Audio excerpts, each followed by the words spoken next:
they create this sort of fake crown, and the ball on top, that's actually a ping pong ball. They get a ping pong ball and they spray it gold. So when you look at the footage on the TV, it all looks great, but there is a ping pong ball on top of the Prince of Wales's head.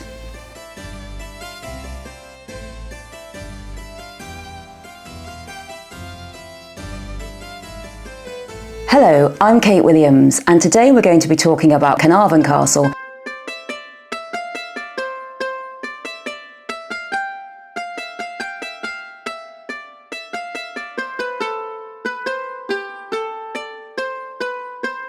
Caernarfon Castle, like Conway Castle, is commenced by Edward I in 1283, and also we think it's also built by James St George. It's built on the same principle as city walls, a large castle. You've got the outer wall, you've got the inner wall, the same kind of idea. The outer wall's got all the sort of busy, bustling shops and restaurants, maybe a bit like we thought there was a post office and a cash point in Buckingham Palace, and you've got a castle. You don't need a post office and a cash point in the 13th century, but you do need a blacksmith, and you need a baker, and you need the ironmonger, you need the carpenter, all these people using workmen who are coming in and out of the town. And this one is actually more expensive than Conway Castle. It costs a whopping £25,000, so millions of pounds is spent by Edward on this castle, and also on his inner rooms. It's so fascinating that we've lost these inner rooms. I'd love to know what these inner rooms would look like. I think they were full of colour, full of riches, full of expensive furniture. They were really luxurious, those incredible rooms inside the inner walls of the palace, that panic room that Edward was going to retire with his family. Now, it is caught back in a Welsh rebellion in 1294, but the English win it back. So it's basically an English stronghold the whole time. And Edward really wants it to be the administrative centre of his Welsh dominance. Caernarfon is going to be his key castle, the administrative centre. And this is why it's said to be the case that his son, Edward II, is born there in 1294, and he is created Prince of Wales. So this is why there's association with the Prince of Wales and Caernarfon Castle.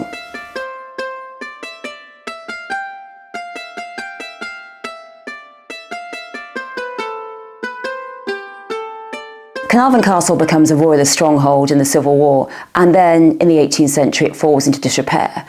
But in the early 20th century, it has a new life, and that is the stage for royal family shows.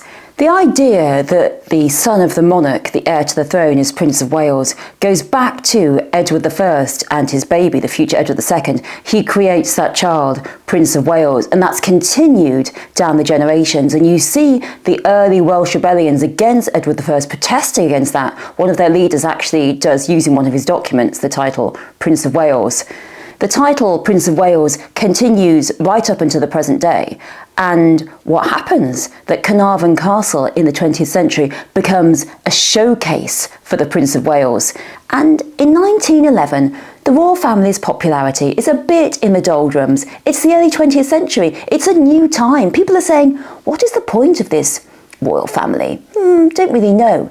And David Lloyd George, the Welsh politician, the Welsh wizard as he's called, has this fantastic idea. He thinks, let's invest the Prince of Wales, the future Edward VIII, let's invest him just like they did in the old times as Prince of Wales. Let's do a big investiture ceremony at Caernarfon Castle.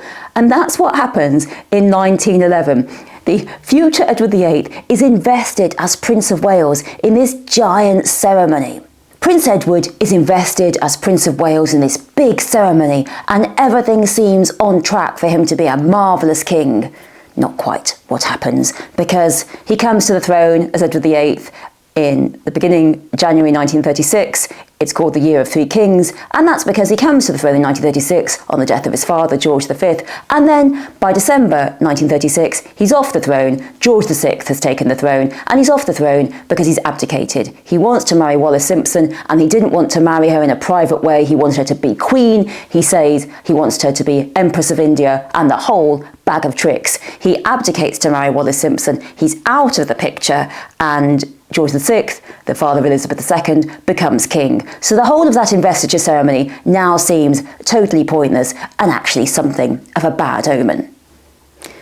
But the royals don't see it that way. The royals decide they're going to have another investiture ceremony at Caernarfon Castle, and this time it's in 1969. Again, the royals are less popular. It's the 60s, Britain is changing, it's swinging, it's fun, it's outward looking.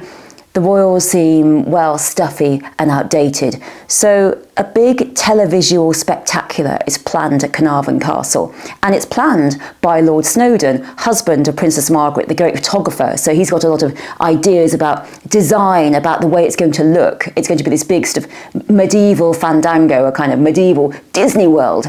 In the investiture of the Prince of Wales, he says to the Queen, "I am your liege man of life and limb," and he's created Prince of Wales. Of course, he's been Prince of Wales for years, but this is the formal show.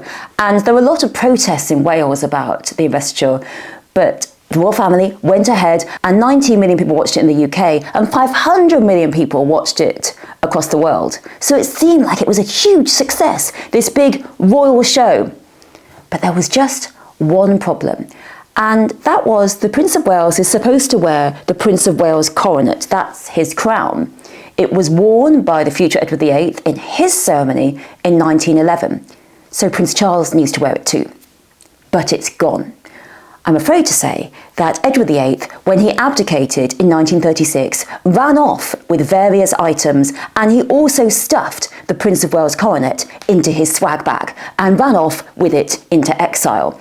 And no one wants to ask for it back. Everyone thinks it's going to be rather embarrassing to have to say to Edward, to the Duke of Windsor, "Could we have that crown back, please?"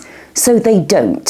So they decide they'll have to create another crown for the prince, but it's rather last minute. So they create this sort of fake crown, and the ball on top, that's actually a ping pong ball. They get a ping pong ball and they spray it gold. So when you look at the footage on the TV, it all looks great, but there is a ping pong ball on top of the Prince of Wales's head.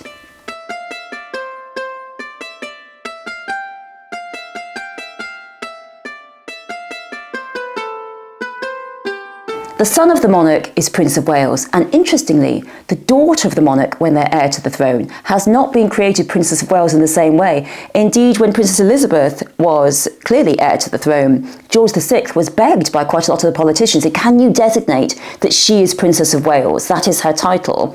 But George decided not. He said, "No, the Princess of Wales is married to the Prince of Wales. That's it. It doesn't change." And so there was no title for Elizabeth as heir to the throne. It may be that that will change in the future, but at the moment, it is the male heir that gets that title. Prince William became Prince of Wales in 2022 when Charles became the king. But so far we understand that there is no intention of Prince William having a giant investiture ceremony on TV in Caernarfon Castle. That's not one of the plans.